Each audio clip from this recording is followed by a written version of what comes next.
With a star announcing next year, we'll see his retirement and more. This is Wrestling Hub. My name is John, and you're watching the Wrestling Report. Before we get into the rest of the video, make sure you subscribe to Wrestling Hub and turn on all notifications to stay up to date with everything in the world of pro wrestling. Also, don't forget to follow us on Instagram at Wrestling Hub Official and follow us on Twitter at Wrestling_Hub.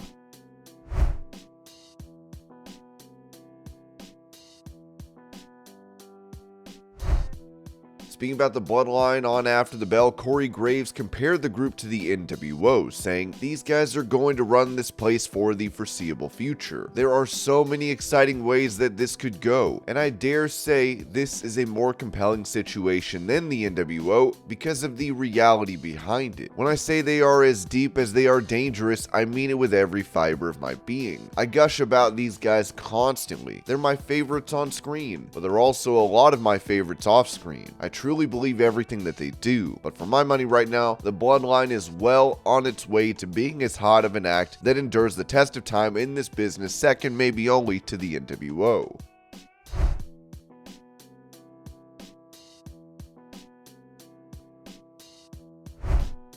Recalling the aftermath of his match against Miro from AEW Rampage, where he was offered a contract, Fuego Del Sol told the AJ Awesome Show, "I knew I was wrestling Miro, and if I won, I got a contract. But I thought when I lost that match that it was over. I thought the run was great, and it was an awesome time, but it was done. He handed me the contract, and he said those famous words, 'Fuego Del Sol is all elite.' I still get overwhelmed with emotion thinking about it. I still get goosebumps thinking about it. It was the culmination of an 8-year career. It was the culmination of all my hard work and dedication. It just goes to show, when the crowd wants something, when someone works hard enough and puts their whole heart into something, anything can happen."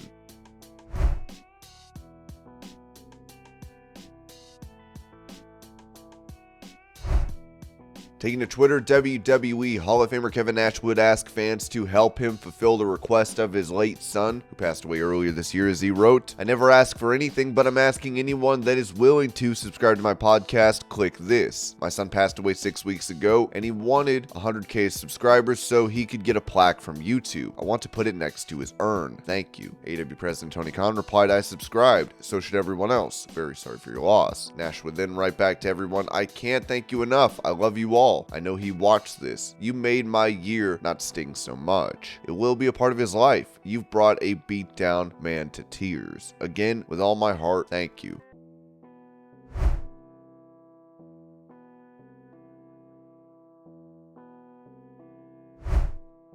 Staying on the topic of the Bloodline, the honorary Uce of the group, Sami Zayn, recently spoke to Peter Rosenberg about how this story with Roman Reigns' group came to be. "I won't pull the curtain back too much, but the idea was kicked around about a year ago, a good 6 months before the seeds were even planted on screen. The first time I think there was any interaction between myself and the Bloodline was just after WrestleMania. In actuality, the idea was first discussed going into Survivor Series of last year. I was doing this whole thing on SmackDown where I was the longest tenured member as the locker room leader. I thought it'd be something interesting with the locker room leader and head of the table. The premise being the head of the table isn't in the locker room anymore. I wasn't originally envisioning being a full member of the Bloodline or anything like that, just something to where Roman and I can occasionally get on screen together in a lighthearted way, and I'm giving him these reports of what's going on and what he needs to be careful for. Every once in a while, I get things kicked my way too. That was sort of the idea. I was talked about with Roman as well. We were sitting at catering one day and I heard an interview that he did with Ariel Helwani where he was very kind towards me and saying nice things about me as an on-screen character, and that he'd like to do something down the road with me one day. We got to talking and I don't remember exactly how it went, but it was a mutual thing."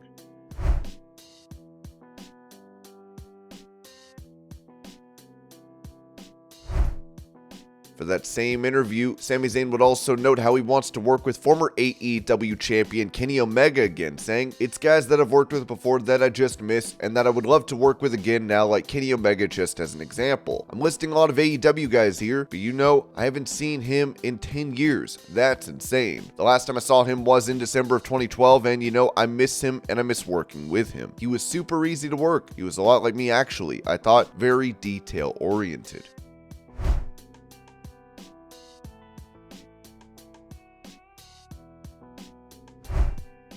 Former WWE and WCW writer Vince Russo took to Twitter to criticize AEW fans as he wrote, "AEW marks can't understand why I don't take their company seriously. Your initial audience on TBS is down 600K from where you started over 3 years ago. So what do? You have 3 EVPs of the company mock a wrestler who's no longer there. Who's the joke on?"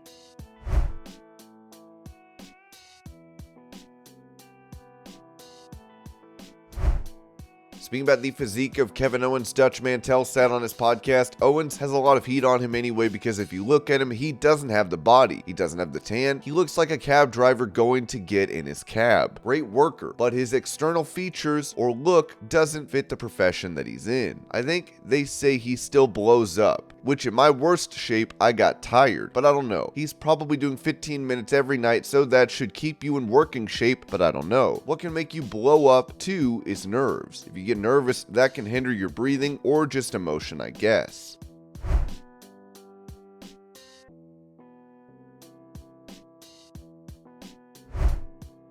Recalling a hilarious story from his days in WWE during a tour of Japan in 2005, Chris Jericho revealed in his book Undisputed that he was trying to kiss The Undertaker. Because we were taping both shows in Tokyo, it was a rare tour that boasted both the Raw and SmackDown rosters. The whole crew had gone out to Roppongi the night before and gotten totally schmammered. I don't remember much about the whole evening, except for the fact that I spent a good portion of it trying to convince The Undertaker to let me kiss him on the lips. There was no way the Fonz was going to allow that to happen, but he did let me kiss him on the cheek, so it wasn't a total wash.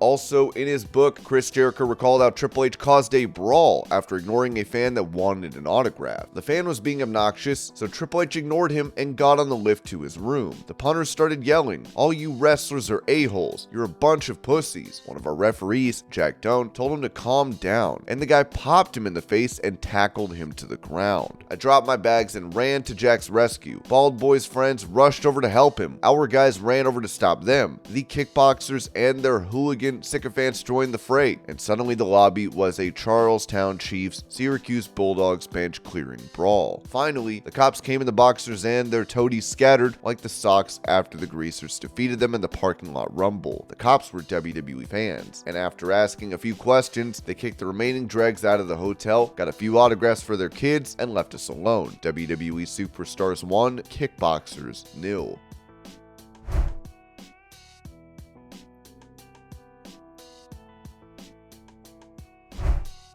During his talk with Fightful, FTR's Dax Harwood touched on his run with WWE and what caused them to ask for their release. This is going to sound very egotistical, and I don't mean for it to, but we knew that we could do better than what we were doing, and we knew that tag team wrestling could be presented better than it was being presented. Can't be mad at Vince. If he doesn't like tag team wrestling, that's okay, because 1, that's his company, but 2, that's okay, it's his opinion to not like it.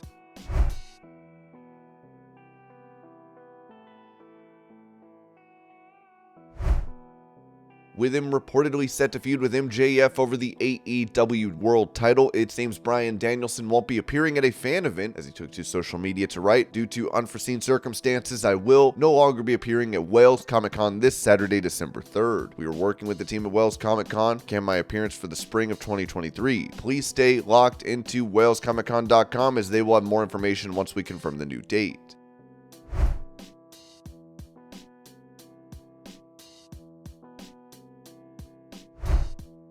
On his podcast, Nature Boy Ric Flair spoke about what could be next for WWE star Sasha Banks, as he said, "Absolutely cannot imagine Sasha Banks not returning to WWE. She wouldn't go to AEW. She's been in Mexico wrestling too. I talked to her. I've talked to her a couple of times." When asked if he was betting that she would wind up back in WWE, Ric Flair said, "Yeah, if she likes to do anything, she's looking at outside options. I hope that she gets back in the business."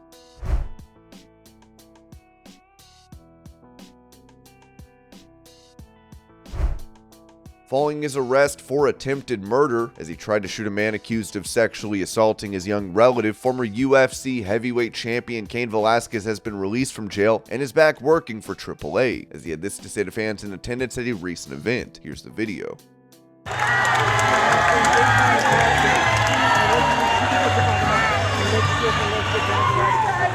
Thank you.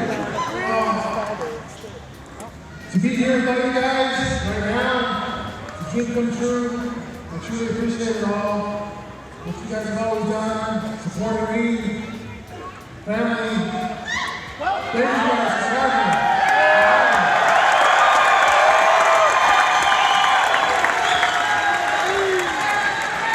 I'm hard to be here with you guys. We'll always continue to fight forever, keep going up, forever.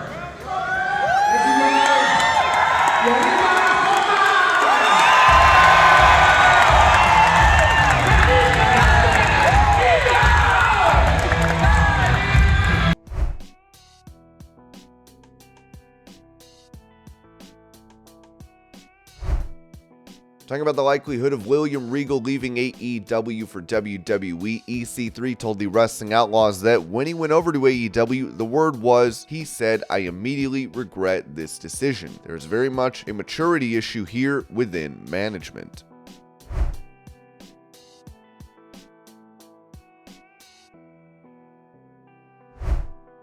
Staying on the topic of William Regal leaving AEW, the Wrestling Observer reported that Regal's gone. It's not like maybe he's gone, I believe that's his farewell. I believe there's going to be something on Wednesday's show where there will be something addressing certain things. That story is supposed to keep going in some way, but he is going back to WWE. That's just the deal. I've had so many different people tell me so many different stories. The primary source story was that his contract was short term. The WWE side says that he had an out. The closest thing to what I would say is official would be he signed a short-term deal. Others say he had an out or Tony gave him an out. Whatever it was, I certainly know that when he signed it was a 3-year deal supposedly, and 9 months now it's over. It sounds weird.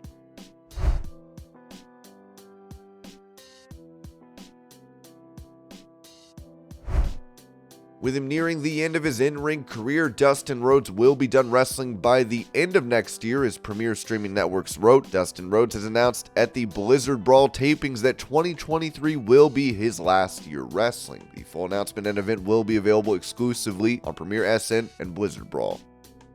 And this was your Pro Wrestling News Update. I hope you're all having a great day. Thank you so much for watching, and I'll see y'all later.